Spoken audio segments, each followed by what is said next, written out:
Bem, pessoal, então, dando continuidade aqui à nossa aula sobre eletroforese, eu resolvi dividir essa aula em algumas partes, né, para justamente não ficar pesado. E se você quiser tirar dúvida, né, sobre uma parte específica, você começa a partir daquela que você volta onde você achou que tinha realmente necessidade, ok? Então, lembrando que a primeira parte dessa aula é uma revisão sobre proteínas, sobre bioquímica de proteínas. E essa parte agora, essa segunda parte, ela é justamente sobre a eletroforese em si. Okay? Então, se você já sabe a parte bioquímica, já estudou isso aí, só quer realmente ver essa parte da preparação da eletroforese, das etapas em si, você pode pular o vídeo anterior e vir direto para cá. Ok? Bem, então, para a eletroforese, a gente vai precisar de algumas condições específicas. Né? Como dito no vídeo anterior, a gente precisa desenovelar a nossa proteína, as nossas proteínas, na verdade, considerando aqui que a gente tenha uma solução contendo várias proteínas. Então, para desenovelar as nossas proteínas, a gente vai precisar de alguns elementos, né, que possam promover essa desnaturação controlada. Né? Porque a gente sabe muito bem que desnaturar uma proteína não é tão difícil. O problema é desnaturar de maneira controlada, desnaturar de forma que a proteína ela não agregue uma na outra, né? Elas não agreguem umas nas outras. Né? Bem, então, para que isso aconteça de maneira controlada, a gente vai precisar usar, no nosso caso aqui, a gente está falando de SDS-PAID, né? É a eletroforese utilizando o sódio do desilsulfato, né? E é um gel de poliacrilamida, né? PAGE, né? Poliacrilamide gel eletroforeses, né? É um gel de eletroforese de poliacrilamida utilizando SDS. Esse aqui é o nome do SDS Page. Bem, então a gente vai precisar usar o SDS, claro, o beta-mercapto, o etanol como agentes desnaturantes, o azul de bromofenol como corante da nossa solução, né? A gente vai precisar corar nossa solução proteica para poder a gente conseguir visualizar a condução da nossa eletroforese, né, da banda de eletroforese, durante o processo, e o glicerol, que vai ser muito importante para aumentar a viscosidade, a densidade da solução proteica no momento que a gente fizer a adição, né, que a gente pipetar ali no poço do gel de eletroforese. Beleza? A gente vai precisar também de um banho-maria ou um banho seco, né, para poder promover o aumento da temperatura, para que SSDS e beta-mercapto etanol possam agir e, de fato, promover a desnaturação das nossas proteínas. Né? Então, a gente vai chamar esse tampão, né, que contém todo esse conjunto de moléculas aqui de, né, tampão de amostra. Né? A gente vai pegar um tampãozinho, é uma mistura, para poder adicionar nos nossos ependófilos, aqui nos nossos frasquinhos contendo nossas misturas proteicas. Então, a gente vai, adiciona esse tampão de amostra aqui, né? E põe no aquecimento. Deixa lá aquecendo aquela amostra para que naquele lugar, naquele momento, aconteça a desnaturação. Então, as proteínas estão aqui ainda nas suas formas globulares, nas suas formas noveladas, estruturais, né? E elas vão ser desnaturadas. A gente tinha visto anteriormente, né, outra aula falando, primeira parte do vídeo falando sobre a estrutura das proteínas, né, estrutura primária, secundária, terciária e quaternária. A gente lembra mais uma vez aqui como é que é essa estrutura da proteína, né? A gente tem essa sequência linear aqui de aminoácidos, que é a nossa estrutura primária, né?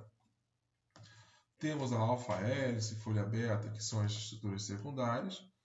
Quando a gente tem aí uma torção maior, uma estruturação dessa cadeia polipeptídica, a gente tem a estrutura terciária, né? E aí, quando tem várias cadeias polipeptídicas, a estrutura quaternária. Né? Então, quem são as responsáveis, as ligações, as químicas responsáveis por manter a estrutura secundária, terciária e quaternária unidas, né? Na forma como a gente conhece? Então, são as ligações do tipo ponte de hidrogênio, as ligações hidrofóbicas, as pontes de sulfeto e as ligações iônicas. Acho que tem aqui uma a imagem mostrando, né?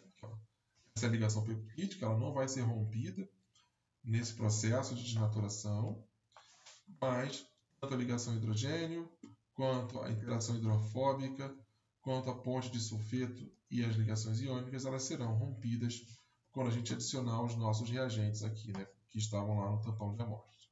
Okay? E como é que eles agem sobre a nossa estrutura proteica? O SDS, o sódio hidroxil sulfato, ele é um surfactante, né? Ele é uma molécula que tem uma cadeia, né, contendo uma cabeça polar e um corpo, né, não polar ou apolar. O que ele vai fazer? Ele vai conseguir interagir com a água, né, especialmente aqui através dessa cabeça polar, e com a estrutura polipeptídica através do seu corpo não polar. Né? Com isso, ele vai conseguir estabilizar a estrutura primária, né, da nossa proteína aberta, sem que ela precipite, sem que ela agregue, sem que ela grude em outra proteína. Elas vão estar aí sendo amparadas, como se o seu SDS agisse como uma boia, né? Então ele vai ficar como uma boia e essa proteína numa piscina, né? Vai ficar bem aberta aí. Bem, o SDS ele ajuda então a romper as ligações que mantêm as estruturas secundária e terciária. O SDS pode muito, mas ele não pode tudo. Ele não pode romper, por exemplo, as pontes de sulfeto. Então é para isso que a gente usa o beta-mercapto etanol. Né? Ele vai ajudar a romper essas pontes de sulfeto e aí a proteína consegue ficar completamente linear. Tá? Então, uma vez que essa proteína perdeu aquelas interações que a mantinham, né, estruturada e novelada, ela vai seguir linearizada com a ajuda dessas duas moléculas, né, do SDS e do beta-mercapto etanol. Okay? Uma vez que a gente tem nossas proteínas, que são nossa mistura, né, todas linearizadas, a gente vai conseguir separá-las pelo peso molecular, né? A gente fala tamanho, né? Mas no caso aqui é pela massa, né? Quem for mais pesado vai ter mais dificuldade de chegar na frente do que quem for mais leve, né? Considerando que aqui agora a gente vai estar trabalhando com uma relação entre a massa e a carga que essa proteína vai ter, tá? Então todas elas vão ter carga positiva, beleza? Algumas mais, outras menos. Mas o que mais vai pesar aqui vai ser o peso, literalmente, né? Vai ser o peso que vai pesar mais, tá? Então, é esse o objetivo que a gente queria, né? Deixar essas proteínas linearizadas, só com a estrutura primária, evidente, para poder fazer a separação. Beleza? Bem, então a gente vai preparar o nosso gel. O gel de SDS PAGE que a gente está aqui trabalhando, ele é chamado de gel descontínuo, né? Por que descontínuo? Porque ele é composto por dois tipos de géis diferentes, né? É gel de poliacrilamida, sim, mas a gente vai ter até certo ponto, até certa altura aqui do nosso gel, o gel de separação, e aqui no início dele, né, a gente vai ter o gel de concentração, tá? Nós vamos falar aqui sobre como é que é feito esse gel de concentração, separação, quais as diferenças, para que serve. Né? Bom, então, antes de começar qualquer coisa, a gente vai pegar um suporte, né? Esse suportezinho aqui, ele vai ser muito importante para a gente prender as nossas duas placas de vidro, que serão o molde do gel. Né? Então, esse molde aqui vai ser como uma forma, né? Uma forminha de gelo. Né? No caso, ele é montado ali em loco. Né? Bem, uma vez que você colocou as duas placas de vidro unidas e colocadas no molde, lembrando que aqui embaixo, né, tem uma borrachinha, porque essas duas placas de vidro ficam assentadas aqui numa borrachinha para evitar vazamento. Você vai colocar uma solução aqui, que posteriormente vai endurecer, mas ela começa como uma solução. Né? E aqui nas laterais a gente também tem duas borrachinhas que impedem o vazamento lateral. Beleza? Então, nós temos dois géis, como nós falamos, o gel de separação e o gel de concentração ou de empacotamento, como queira, né? O que cada um desses géis vai ter? Os dois vão ter acrilamida, bisacrilamida, né? E posteriormente, para a polimerização, a gente vai adicionar os catalisadores, né? Que é o persulfato de amônio e o TMED, tá? Mas os dois géis possuem acrilamida e bisacrilamida. Eu já vou mostrar aqui a composição de cada um deles. Tem uma tabelinha aqui com a composição. Uma outra característica que cada um deles vai ter é o pH, que é diferente, né? O pH do gel de separação é um pouco mais básico do que o pH do gel de empacotamento ou de concentração, tá? Tem uma tabela aqui, diretamente lá do laboratório onde eu fiz o doutorado, né? Do laboratório de estrutura e regulação de proteínas e ATPase, lá da UFRJ. Né? A gente, o chamado LERPA-FRED, né? Em homenagem ao professor Carlos Frederico Leite Fontes, grande professor Fred. Hoje é um laboratório conduzido pelo professor Júlio Minhaco, né? Uma equipe muito boa que está lá trabalhando com proteínas, né? Então essa nossa tabelinha é uma tabelinha que a gente usa bastante lá para facilitar na hora de preparar os nossos géis, né? Bem, então a gente tem aqui, eu dei uma melhorada aqui na legenda porque estava bem apagadinho. A gente tem aqui para o gel de concentração e para géis de separação em diferentes concentrações de poliacrilamida, né? A gente pode ter géis de concentração, gel de separação 6% poliacrilamida, 7,5%, 10%. A gente pode ter aqui várias malhas diferentes, mais apertadas, mais frouxas de poliacrilamida, dependendo do nosso propósito, né? Então, o que vai ter no nosso gel de concentração, Stacking Gel, né? Ele tem tris-HCl, né? É um tampão tris-HCl, 0,5 molar, né? Um pH 6,8, ou seja, é um tampão mais diluído, né? Menos concentrado, tá? Enquanto que nos géis de separação, a gente vai ter o tris-HCl 1,5 molar. Então a gente vai ter géis mais concentrados aqui no tris, né, tris-HCl, do que no gel de concentração. A gente vai ver por que eles têm essa diferença de concentração, né? Também a gente vê aqui que tem água destilada, obviamente, né, para poder fazer o volume final. Temos a acrilamida, né? Acrilamida, bisacrilamida, perdão, né? É que a gente faz aqui, tem uma solução 30% que fica em estoque. E a gente usa aí 0,65 ml para o gel de concentração. E aí 1 ml para o gel 6%. Quer dizer, e mesmo na acrilamida, a concentração aqui é mais baixa, né? Então a malha é um pouquinho mais frouxa. Muito importante essa informação para frente. O SDS, né? Que é o sódio hidroxil sulfato, é igual para todo mundo, tá? O persulfato de amônio e o TMED, né, vai também ter um volume que não vai variar. Todo mundo vai ter a mesma quantidade, seja qual for, porque eles são catalisadores, né? Então, como é que funciona esse processo? A gente tem uma solução que contém o tampão, obviamente, né, o tampão tris-HCl, e também tem a acrilamida e a bisacrilamida. As duas estão juntas ali na solução. E o que acontece? A acrilamida, quando ela se vê em presença de TMED e PSA, que são essas duas moléculas aqui, né, ela sofre um processo de polimerização. Então, ela vai polimerizar, né, linearmente e adicionado da bisacrilamida, que já está no ambiente, a gente tem a formação de uma ligação cruzada. Tá?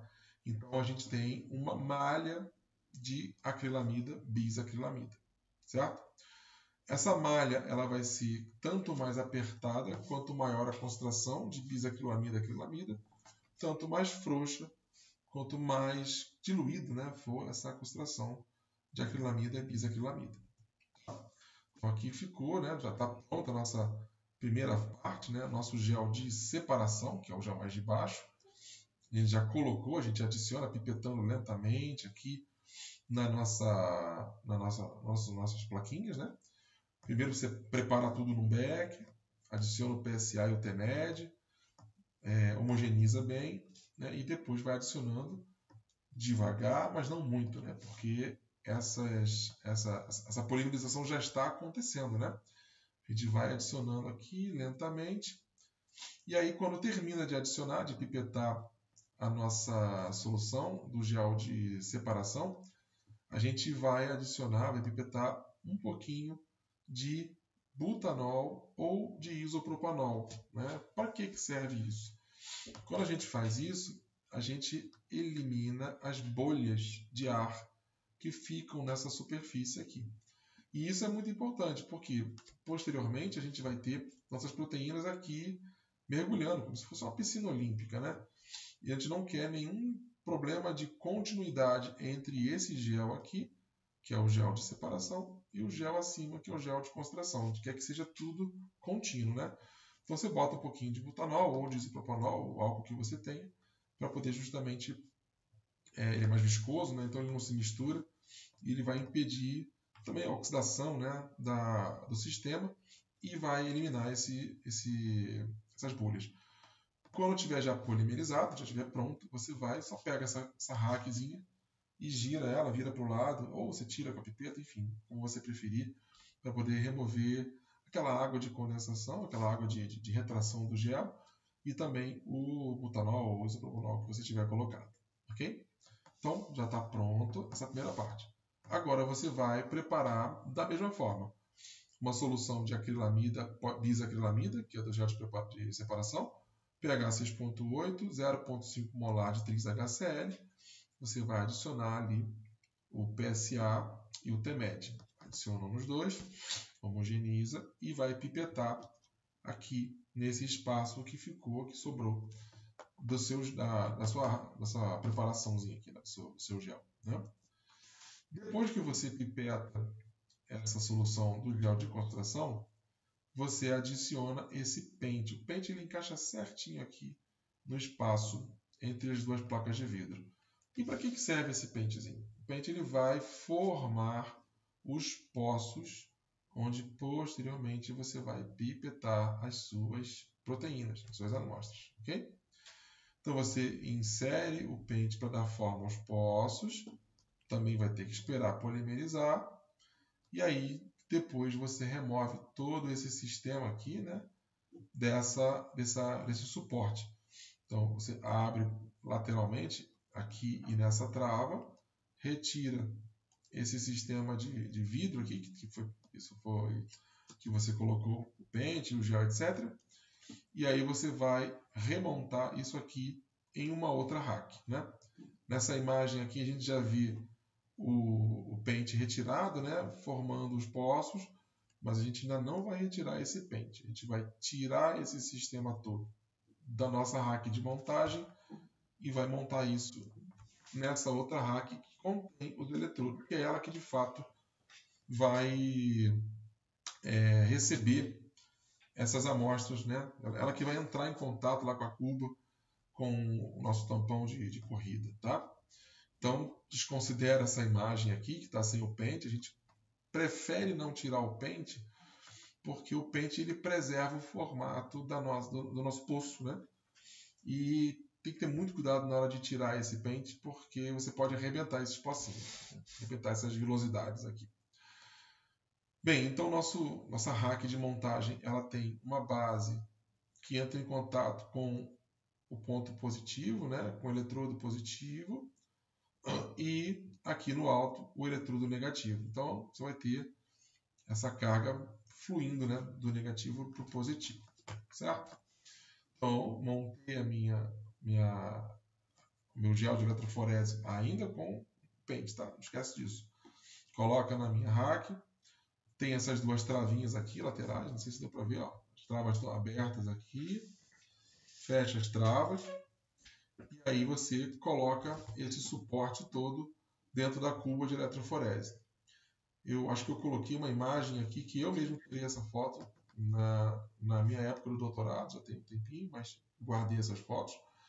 já com essa rack, né? Essa rack ela tem a possibilidade de colocar 2 géis de eletroforese, né? Um na frente e outro atrás, tá? Você pode nessa cuba de eletroforese colocar uma outra rack contendo também um gel na frente e outro gel atrás. Aí você pode me perguntar, poxa, mas e se eu quiser fazer somente um gel? Não quiser fazer 4 géis? Você pode fazer, não precisa preencher sempre com 4 géis, né? Você pode fazer com um gel aqui, e aí aqui do outro lado a gente vai colocar um suporte, né, que mimetiza esse vidro para poder fechar e gerar esse poço grandão que você está vendo aqui, né? Essa região onde vai entrar o nosso tampão de corrida, né? Que a gente vai adicionar tanto fora, né? Vocês estão vendo aqui que está preenchido por fora, mas também por dentro, ok? Então pode fazer 1, 2, 3 ou 4, ou quantos você queira aí, ao limite de 4 por vez, ok? Aí vocês podem ver que já foi pipetada aqui as amostras de proteína, né? Então, beleza. Então, nós então já vimos como fica a cuba depois que a gente adiciona o nosso tampão de corrida. O que é o tampão de corrida? O tampão de corrida ele é uma solução que vai auxiliar na condução da corrente elétrica e principalmente também aí, né, no resfriamento do sistema. Por quê? Se você tem eletricidade, corrente elétrica passando por aqui, é normal que esse sistema aqueça, né? Então, o que a gente faz? A gente pega esse tampão, mantém ele na geladeira, e aí, na hora da gente fazer a corrida de eletroforese, a gente coloca ele na cuba, né? Então, ele vem geladinho, tá? Tá, mas aí, e se essa eletroforese demorar muito, né? Esse tampão vai ficar quente, né? Então, tem gente, por exemplo, que pega a cuba, coloca ela dentro de um isopor com gelo, para manter aquele tampão, aquele sistema todo bem gelado. E tem um pessoal que também pode, né, escolhe colocar dentro da geladeira, né? Coloca toda essa cuba dentro da geladeira e deixa lá a reação acontecendo, né? Isso aí vai depender de característica de cada sistema, né? Então você tem, por exemplo, uma eletroforese que vai ser muito longa, né, com uma corrente elétrica um pouco maior. Você pode fazer isso para evitar que aqueça demais, que pode prejudicar o seu experimento, né? Então, o tampão de corrida ele tem um pH 8.3, ele é composto por tris, glicina e cloreto. Nós veremos que a glicina e o cloreto têm um papel bem interessante nessa eletroforese. Beleza? Bom, bem, a gente quando faz a nossa eletroforese, a gente vai pipetar as amostras de proteína em cada um desses pocinhos, nós vamos ver mais ou menos como é que é. Mas a gente tem que lembrar de um detalhe. A gente não sabe exatamente, na maior parte das vezes, né? Você está fazendo pesquisa, está fazendo uma eletroforese, você não sabe exatamente quais são as proteínas que você tem naquela solução, né? E também não sabe exatamente qual é o peso molecular de cada uma delas. Então, como é que você resolve esse problema, né? A gente pipeta aqui no primeiro poço uma solução contendo proteínas conhecidas, já desnaturadas, proteínas de peso molecular conhecido, né? Como elas vão, no final, formar uma escadinha, né? Ela também é conhecida em inglês como protein ladder, né?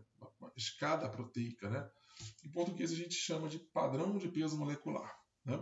Então você pipeta no primeiro poço o padrão de peso molecular, você pode adquirir diversos padrões de peso molecular, padrão de peso molecular com mais proteínas, menos proteínas, pode vir corado, pode vir sem coloração, né? Então depende da sua demanda aí, né? Eles variam também de valores, né? De preço, né? Bem, então você pipeta primeiro o poço com o padrão de peso molecular e pipeta os outros poços com as suas amostras, né? Lembrando que aqui, né, agora que a gente vai pipetar as nossas amostras proteicas, é que a gente remove nosso pente, né? A gente vai remover o pente quando já tiver a cuba preenchida com tampão de corrida, com tudo certinho, porque aí a gente tirando devagarzinho o pente, o poço ele é preenchido com o tampão de corrida, né? Tá, pode ser que outra pessoa resolva fazer de outra forma, tirar logo o pente antes, pipetar as amostras antes de adicionar o tampão de corrida, pode ser. Eu passo aqui a experiência, né, que eu trago lá do laboratório, lá na FRJ, onde a gente pipetava lá no LERPA, lá no FRED, pipetava já com o tampão de corrida adicionado, né? Você pode pipetar antes também, fica a seu critério. Bem, então pipetamos a primeira amostra, que é o padrão de peso molecular, e aí vamos pipetando aos poucos as nossas amostras de proteínas, né? Já previamente tratadas, já previamente desnaturadas, ok? E aí tem aqui a informação, né, para relembrar para que serve cada coisa, né? Para que serve o azul de bromofenol adicionado, para visualizar a corrida, e o glicerol tem mais viscosidade, favorece a permanência da amostra no pulso, né? Quando você for pipetar, você vai pipetar devagar, por favor, né? Mas você vai perceber que essa amostra ela vai se assentando no pulso. Ela tem uma difusão, né, muito mais baixa, porque o glicerol é mais viscoso, então essa diferença de viscosidade ajuda a manter a solução ali no poço, ok? Bueno, então assim que fica o nosso poço, né, com as proteínas todas que a gente tem na nossa solução, né, distribuídas, né? O que vai acontecer então? Agora a gente vai começar a nossa eletroforese, tá? Beleza, mas a gente tem a informação de que até certo ponto, até certo limite, a gente tem um gel de concentração, tá meio apagadinho aqui, o stacking gel, e a partir de então, de um certo nível, né, a gente tem o gel de separação, tá? Bom, por que a gente tem o gel de concentração e o gel de separação? Isso aqui tem uma imagem mostrando como é que fica sem o gel de concentração, de empacotamento, né? A gente vai ter as proteínas migrando de maneira bastante errática, né? Elas não vão migrar exatamente de acordo com o padrão de peso molecular. Porque se você for ver aqui, ó, elas estão mais ou menos aleatórias aqui no poço, né? Todas elas estão com carga negativa, elas estão se repelindo pra caramba. Tem proteína aqui, ó, pequenininha no alto, proteína maior no fundo. Então, assim, tá um negócio meio desorganizado, né? Sem o padrão, sem a nossa gel de concentração, fica essa coisa assim, meio errática, né? Então, para que serve o gel de concentração, né? Quais são as características dele que vão auxiliar na melhor disposição das nossas proteínas? Primeira característica do gel de concentração que a gente vai observar é a menor concentração de acrilamida. Com menos acrilamida, a gente vai ter uma malha com poros mais largos, né? Lembrando que aquela malha, né, formada de acrilamida e as ligações cruzadas da bisacrilamida, ela fica parecendo um andaime, né? Então, eu vou ter um andaime com um espaço muito maior, né? Com os poros mais largos. Então, eu vou ter mobilidade maior das proteínas, né? Elas vão conseguir atravessar com mais facilidade. Primeiro ponto. O pH é um pouquinho mais baixo, né? Então, nessas condições, a gente tem uma redução da negatividade dessas proteínas. Você vê que no pH 8.8, né? No pH que a gente preparou as proteínas, elas estão completamente negativas, elas estão, obviamente, se repelindo, né? Quando essas proteínas entram num ambiente com pH um pouquinho mais ácido, isso começa a ser atenuado, né? Então tem um pouquinho menos de repulsão entre as proteínas. Mas um grande barato desse gel de concentração é justamente a presença dos íons cloreto, né, e glicina, que você tem lá no nosso tampão de corrida, né? O tampão de corrida ele tem cloreto e glicina. Então, o tampão de corrida, quando o cloreto e a glicina entrarem em contato ali com a amostra, né, da proteína, eles vão querer descer junto, né, eletroforeticamente, eles vão ser puxados também para baixo. Né? E existe uma situação interessante que no pH mais baixo, pH 6,8, o cloreto ele vai, obviamente, manter a sua carga negativa, né? E a glicina ela vai ficar um pouquinho menos negativa, né? Por isso que ela vai ficar um pouquinho para trás. Só que isso é bem interessante, porque a glicina ela fica para trás, mas ela fica um pouco acima das minhas proteínas e o cloreto fica um pouquinho para baixo. Ele fica como o íon líder, né? Ele vai na frente, as proteínas todas no meio e a glicina vai logo atrás. Então, a glicina ela vai ajudar a empacotar, a fazer o sanduíche, né? Por isso que a gente chama de stacking gel, né? Vai empacotando, vai espremendo ali aquelas proteínas para poder formar uma banda bem fininha e a partir do final do nosso gel de concentração começar efetivamente a separação, né? Com base, se a gente for olhar, por exemplo, aquelas corridas de atletismo, né? A gente está colocando todo mundo em pé de igualdade. Quando você vê 100 metros rasos, todo mundo parte da mesma linha, né? Quando você tem 400 metros, né? Você tem as proteínas, você tem os atletas partindo de lugares diferentes para poder equilibrar ali as distâncias que eles vão correr, né? Então, o que acontece? O gel de concentração, ele vai fazer o quê? Ele vai, a partir da atividade da glicina, né? Glicina no tampão de corrida tem um comportamento. No tampão de concentração tem outro. No tampão de concentração, a glicina fica neutra, fica levemente negativa, né?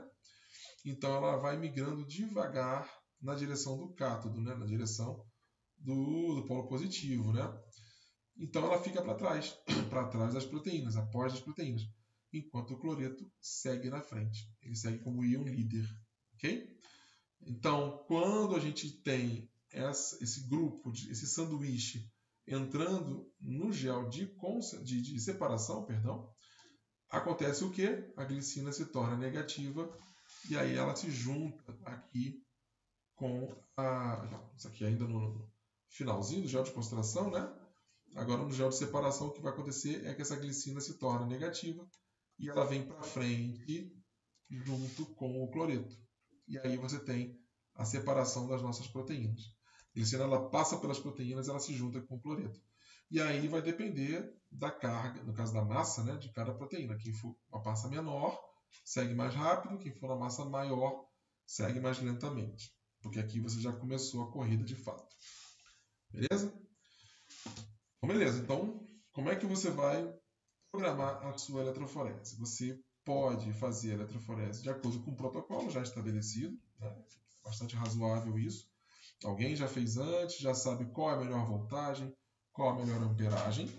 Você ajusta a voltagem e amperagem aqui na sua fonte, conecta os eletrodos à fonte, clica, né, aqui no running, né, nesse carinha correndo aqui, que geralmente as fontes possuem, e liga, e aí você começa a ter o fluxo de elétrons, né, fluxo de energia de cima para baixo. Beleza? Você vê, inclusive, aqui embaixo umas bolinhas começam a surgir, né? Bom, no momento que você começa a ver essa migração, você deve ficar atento, porque você vai ver apenas aquele azul de bromofenol migrando, né? Você não vê exatamente as proteínas. Então fique atento, atenta, para que você não perca as suas proteínas, porque se você resolver ir embora para fazer outra coisa qualquer e esquecer da sua eletroforese, e principalmente quando você não conhece ainda o procedimento, não conhece o protocolo, não conhece aquele específico, ela pode sair do gel e você não perceber. E aí você tem que começar tudo do zero, né? Pegar e fazer tudo do novo, né? Então você tem que ficar acompanhando o fronte de migração. O fronte de migração aqui é o que a gente vai ver por causa do azul de bromofenol. Uma vez que você terminou o gel, viu que o fronte de migração foi para baixo, bem para baixo, Você para a sua reação, remove aquele sistema que contém o eletrodo, né? Abre, né? Retira o seu empacotado ali, né? O seu sanduíchezinho de vidro, gel e vidro.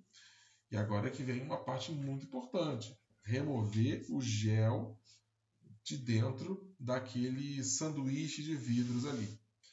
Bem, como é que a gente faz, né? A gente pega um Tupperware, né? um potezinho, deixa perto do nosso sistema de vidro, não deixa muito longe, tem que deixar perto. Daí vai da sua situação. Bota debaixo da goteira, da torneira, abre um filetinho de água só, deixa ele escorrendo entre um vidro e outro, né? E aí vai afastando lentamente aí com a ajuda de uma espátula, de alguma coisa que você tenha. Lentamente. Se você afastar rápido demais, você quebra os vidros. O que não é muito difícil de acontecer, os vidros quebram bastante, né? Então você vai lá afastando lentamente, deixando a água entrar entre as duas superfícies, e aí ela vai ajudar a separar os dois vidros, tá? Muito cuidado, porque a água entrando, ela ajuda a separar os dois vidros e também ajuda a descolar o seu gel do vidro, de um dos dois, né? E é nessa hora que o gel pode escorregar e se espatifar na pia do seu laboratório. Enfim, por isso que é importante deixar bem perto de você aquele Tupperwarezinho, tá? Aquele vidrinho. Eu não sei se você vai usar Tupperware, se você vai usar uma placa de Petri grandona, aí fica a seu critério. Ok? Então, deixou bem perto de você, deixou escorrer a água, ela removeu, cai ali naquela piscina ali de água, o seu gel está protegido. Ok? Eu vou até mostrar aqui, acho que tem uma imagem aqui. Lá na frente eu mostro imagens para o doutorado, tem até gel meio quebrado, né? Vocês vão ver que isso acontece. Né? E aí você pode depois remover esses cabelinhos aqui, né? Essas vilosidades aqui que ficam no nosso gel, para ficar mais bonito, né? Se não quiser remover também é contigo, é critério seu. Mas ainda não acabamos, né? Nós temos agora a etapa de coloração. Né? Bom, etapa de coloração, a gente tem muitos corantes disponíveis, né? Muitos sistemas de coloração. A gente está aqui falando do mais comum, do mais utilizado, que é o azul de Comassi, né? Comassi Blue. Tem também o Ponceau S, tem a coloração por prata, né? Que a gente vai utilizar quando tiver quantidades pequenas de proteína, né? Mas o azul de Comassi, ele é muito bom, ele tem uma afinidade muito legal pelas nossas amostras de proteína, né? Então, o que a gente vai fazer? A gente tinha lá o nosso Tupperware, que estava com no nosso shell. A gente vai remover ali bastante daquela água que estava, né? Ele estava naquela piscina ali, e vai substituir essa água por uma solução de Comassi, né? Adiciona o Comassi, mas não adianta simplesmente adicionar o Comassi.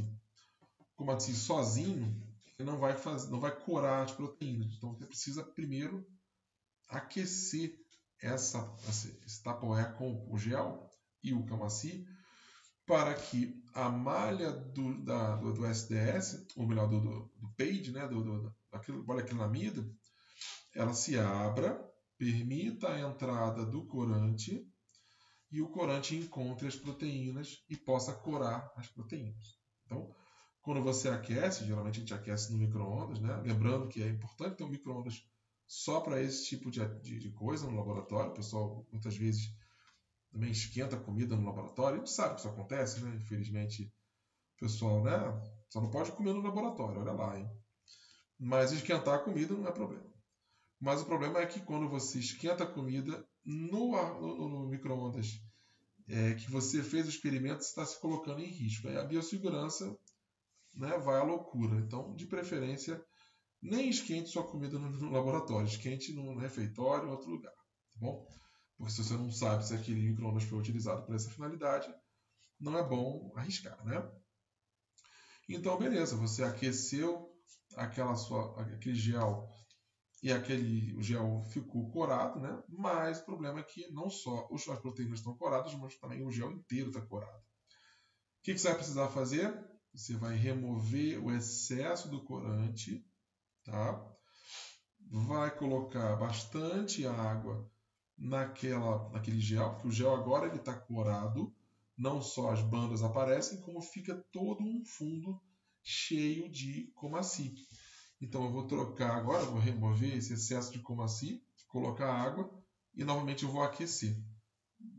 Quando eu aqueço, a água entra, retira o corante que não se ligou à proteína, e aí inclusive a solução fica bastante escura, né? Aí você remove aquela solução que ficou escura, põe mais água, aquece novamente e repete isso até que você gere um contraste bem satisfatório, né? E aí o que a gente espera é observar isso aqui, né? É o fundo, né? Que às vezes dá para tirar completamente a coloração azul, às vezes não dá, mas quando chegar a um ponto satisfatório você pode parar, né? O que a gente vai ver aqui, né? A nossa protein ladder, né? Nosso padrão de peso molecular e as nossas amostras que foram pipetadas. O que a gente está vendo aqui? Está vendo que aqui eu tenho uma proteína de 120 kilodaltons, ou algumas proteínas, porque a gente sabe que tem uma banda de 120 kilodaltons. A gente não pode dizer se só tem uma proteína, né? Pode ser que tenha várias proteínas, né? Diferentes, inclusive. Se elas estiverem ali naquela faixa de 120, é possível que elas estejam todas juntas, né? Então, lembrando que uma banda é uma banda, não necessariamente é uma proteína. Pode ser uma proteína só? Pode, mas você não pode afirmar categoricamente logo de cara, né? Então, na amostra 1 tenho 3 bandas, na amostra 2, 2 bandas, na amostra 3, 2 bandas também. Okay? E aí no final a gente tem esse padrão, aqui tem um exemplo aqui de eletroforese de proteínas de uma expressão proteica, né? Ou seja, quando você adiciona, quando você transfecta uma bactéria, por exemplo, uma Escherichia coli, com um plasmídio, contendo a informação para uma proteína que seja do seu interesse, né? E aí você pode fazer, no decorrer dos seus experimentos de transformação da bactéria, de expressão da proteína, você pode ir seguindo e vendo se aquela transfecção foi bem feita, se a proteína foi expressa, se a gente conseguiu fazer uma boa purificação, né? Então aqui é uma das utilidades da nossa eletroforese de proteína, né? Nessa imagem aqui do gel, a gente tem os marcadores, peso molecular, né?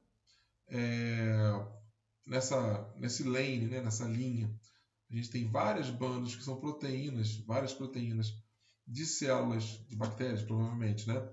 Que não foram induzidas, ou seja, que não foram estimuladas e provocadas a produzir a proteína que você quer.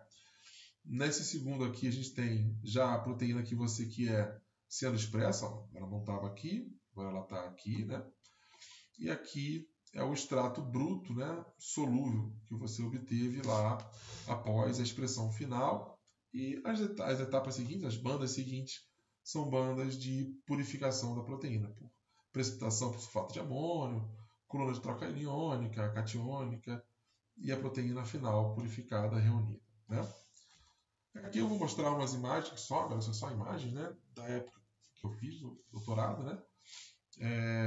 Aqui são as minhas amostras, né, que eu estava pipetando, as contas que eu fazia, né, muito importante, para não esquecer, né? Agradecimento ao professor Márcios, né, que forneceu aqui a rackzinha, aqui a estantezinha. Então a gente pipetava aqui, né? Reparando aqui que tinha outros equipamentos aqui junto. Eu pipetando aqui as minhas amostras no gel, aqui a fonte da eletroforese. Pipetando mais uma vez aqui. Tem que ter muito cuidado, né? E como eu tinha visto lá atrás, né? Aqui para vocês lá atrás, toda essa cuba já prontinha para fazer a eletroforese. E aí uma outra vista, né? Uma vista frontal da nossa cuba pronta. Mais uma vista frontal, ficou bem bonito aqui. E no final, os géis já removidos, já corados. E ó, esse aqui tomou um tombo, hein, coitado. Ficou com uma lasca aqui, mas deu para aproveitar. Então aqui o padrão de peso molecular e as nossas bactérias. Na verdade eu fazia também expressão de proteínas, né, em um sistema de Escherichia coli, né? Então eu trabalhava com a transcriptase reversa do HIV e aí eu estava fazendo aqui teste de expressão. Se não me falha a memória, essa aqui foi de teste de expressão para ver qual era a melhor condição de expressão da proteína, né? Então tá aqui, né? Proteína de interesse aqui aparecendo, né? Cada uma das condições. Aqui os cabelinhos do poço, né? Que eu não removi completamente. Né? É até bom para mostrar como é que fica. E aqui uma última foto minha fazendo um gel lá há muito tempo atrás, né? Quando eu ainda tinha bastante cabelo. E o gel aqui, né? Bem feioso, né? Do ponto de vista estético, mas bastante proveitoso, ok? Pessoal, obrigado pela atenção. Espero que possa ter ajudado aí vocês a entender melhor como é que funciona a eletroforese. E fica aí à disposição. Acho que tem meu e-mail no início do vídeo, né? Quem quiser entrar em contato, fazer alguma pergunta a mais, fica à vontade, ok? Um abraço e até o próximo vídeo.